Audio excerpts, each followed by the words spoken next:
Hello friends, welcome to our channel Knowledge Amplifier. So today in this short video tutorial we are going to explore how lazy evaluation optimizes the code execution while working with Spark, Snowpark, etc. Okay, so generally whenever we think about laziness, often a negative picture comes into our mind. We always start picturing about someone who is just not working properly or taking very long time to do certain work, etc, etc. So always a negative vibe comes into our mind, but sometimes being lazy can be linked with being smart as well, and that link of laziness and smartness we will first try to explore with one real world scenario, and then I'll be showing you practically how that laziness or lazy evaluation helps in optimized code execution in Spark, Snowpark, etc. Okay, so suppose let's consider a real world scenario where we are working in a Scrum team. So we are having a product owner who gets the requirement from business stakeholder or external users or senior management, etc. persons, and in the first sprint in current PI, the PO shared you a requirement. You are basically someone belonging to a developer team, right? And based on that you have developed and released a product, and that product version is v1.1. okay, this is a great product which is perfectly working. But in the second sprint, in the immediate next sprint, the PO came back with a revised requirement because there are some requirement changes from senior management team. Okay, so PO has given you that revised requirement and you started working on it on second sprint, and you released a new version v1.2. okay, the version is incremented, right? So this v1.2 you have developed on top of your current code which is existing in v1.1. Then again in the next sprint requirement got changed, and then again you have developed on v1.2 and you have released a new version v1.3. And now in the fourth sprint again PO came with some new requirement or modified requirement, and then you observed an important pattern. One way of accommodating the new requirements are like trivial way how we were doing earlier, that is we are already having v1.1 and then from there we move to v1.2, and currently we are having v1.3 of the code. On top of this version, if we make that changes to accommodate new requirement and re-release as v1.4 for our product, that would have been worked. But when you analyze the new requirement, you understood that v1.2 and v1.3 code itself is not needed. On top of our first version of the code which we released in v1.1, on top of that if we make a slight change, then we can easily achieve what the current requirement is. We'll be getting same output by implementing a little bit of change on top of v1.1.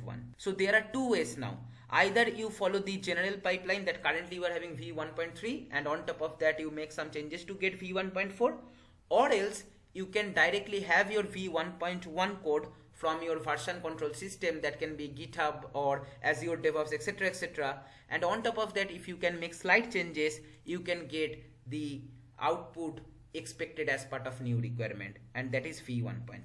And this is also a very valid and frequently appeared scenarios, that it is always not like you need to modify your current code to accommodate the new changes. Sometimes depending on request from your product owner or product manager, it is easier to rewind the code from the first version and start from there and then quickly get the expected outcome as per current requirement.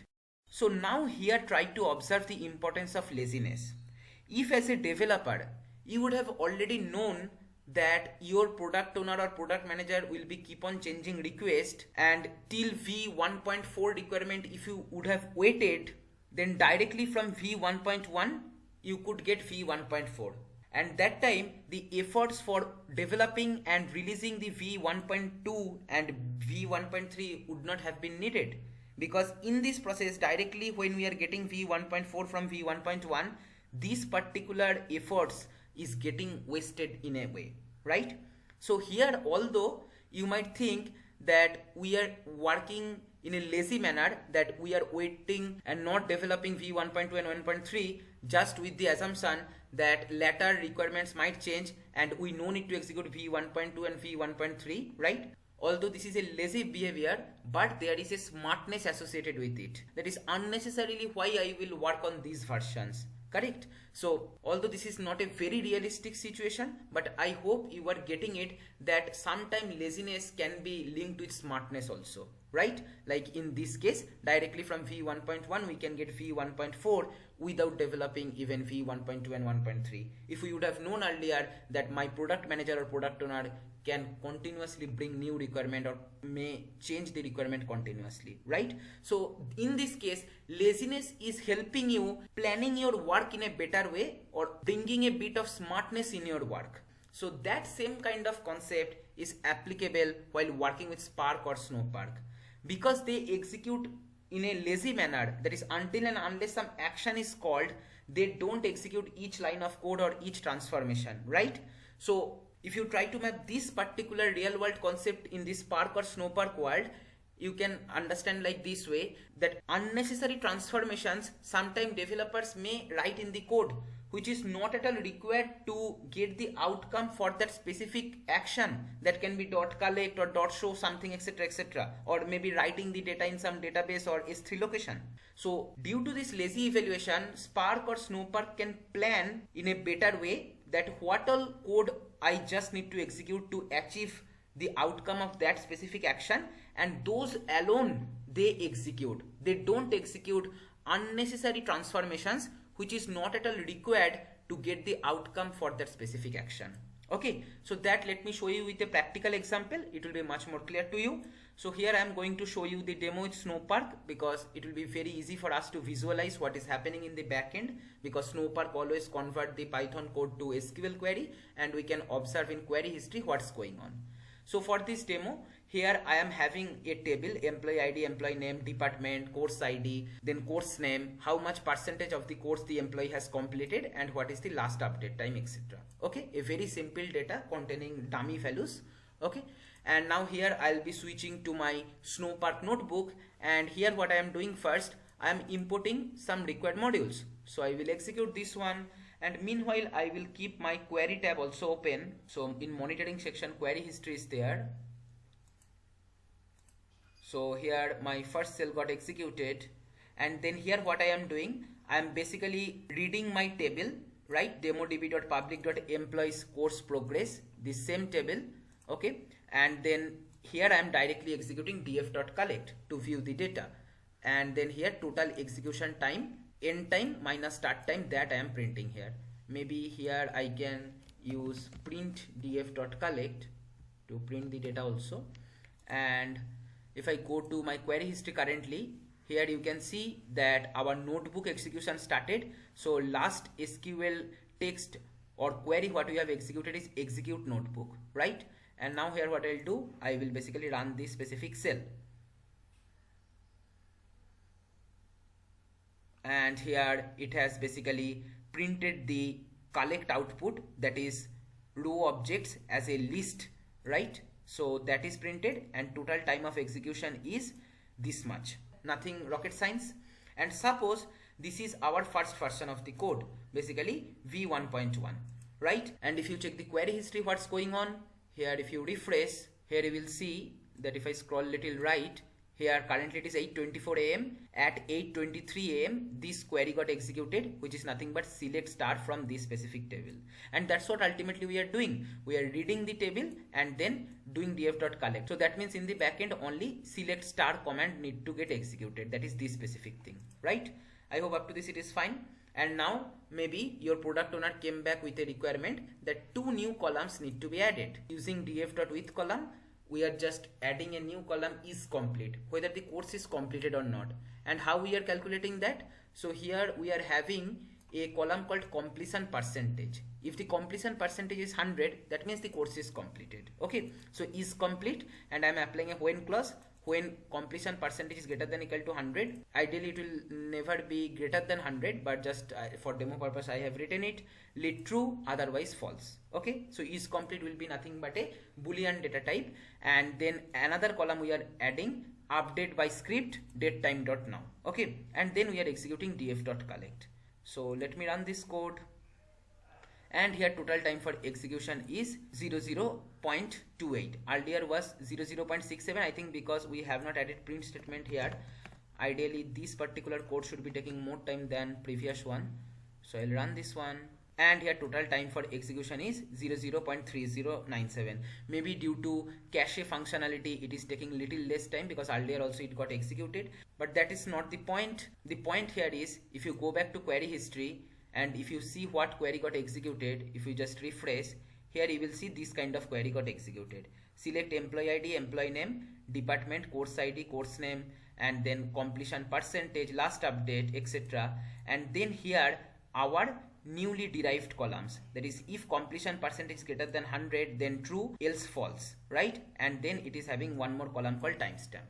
Okay, so that same Snowpark code, it has basically converted in the backend to SQL and it has executed, right? That is perfectly fine. And now suppose again the requirement got changed, and then the team is saying that these two columns are no longer needed. Okay, so now you are having two options. Either suppose you are currently in this particular phase of the code, either you add the revised requirement on top of this one. Okay, that is, currently our code has those two columns added. So what you can do, you can use .drop command to drop the columns from this existing data frame, right?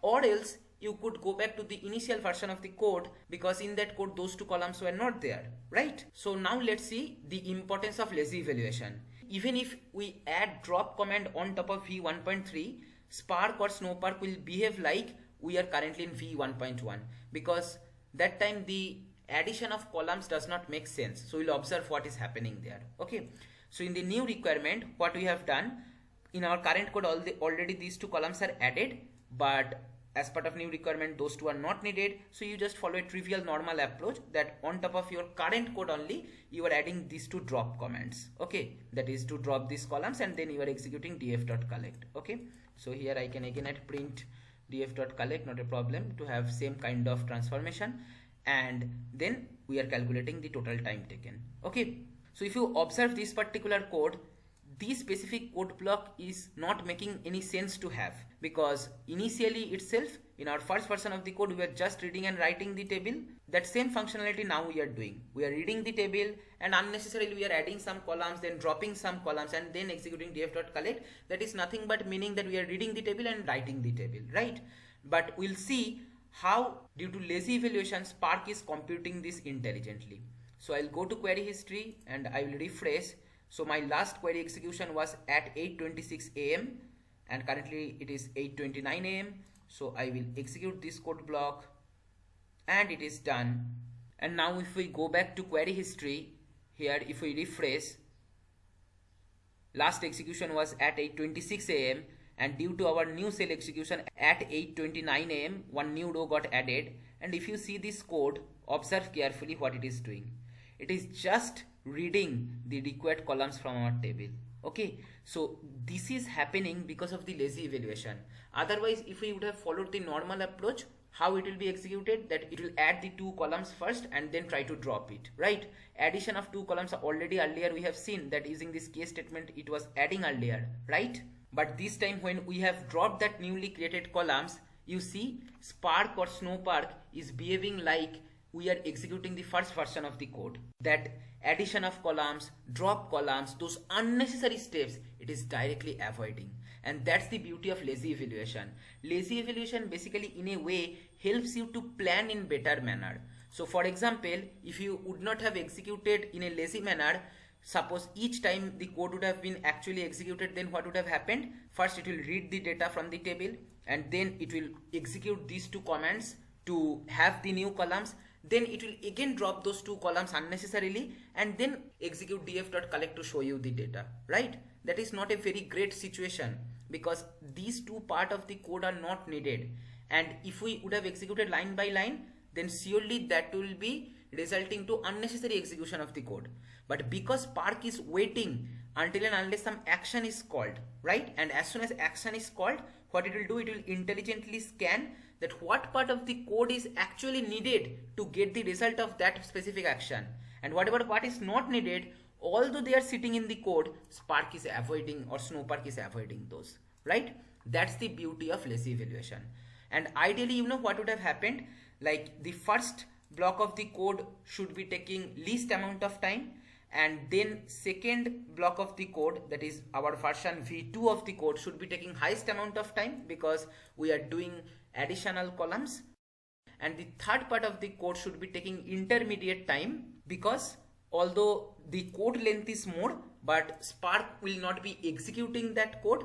Just for planning purpose, it will be taking little more time compared to our first version, but it should be ideally taking lesser amount of time compared to our second version, because actually this data frame will be having lesser volume of data. So that maybe somehow I can show you by restarting the session, and then let's see how it works. My cluster is starting up, so it is active now. I will execute all this import, and maybe I will execute some dummy code just for warm up purpose. Select 1 equal to 1 maybe, and this has returned boolean true. And also to avoid usage of cache result, here I will be executing an alter command.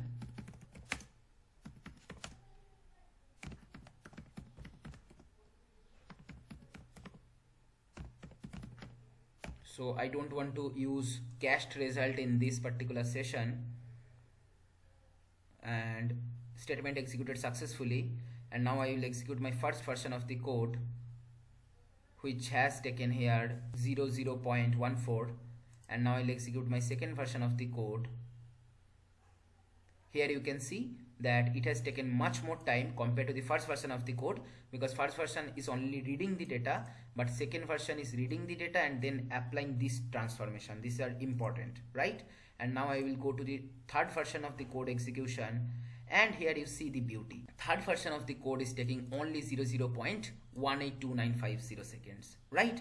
So it is taking lesser time compared to the second version of the code. Although the third version of the code is having more code, but due to the lazy evaluation, Spark is planning intelligently and removing out the unnecessary part of the code block. Okay, but due to that planning operation, it needs little bit more time. So that's why compared to the first version of the code, it is having little higher runtime. First version is 0.00.00.14, and here it is 0.18, little bit higher due to just for planning and understanding that these two code blocks are not needed.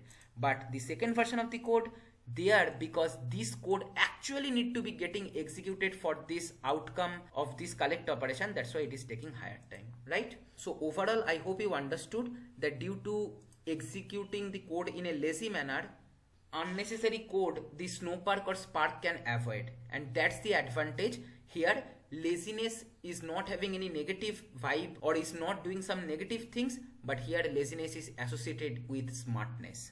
And this is all what I wanted to discuss in this particular video. If you find this video helpful, then please like, share and comment. Subscribe our channel if you have not subscribed till now, and don't forget to press the bell icon to get the notification of our latest videos. Thank you for watching.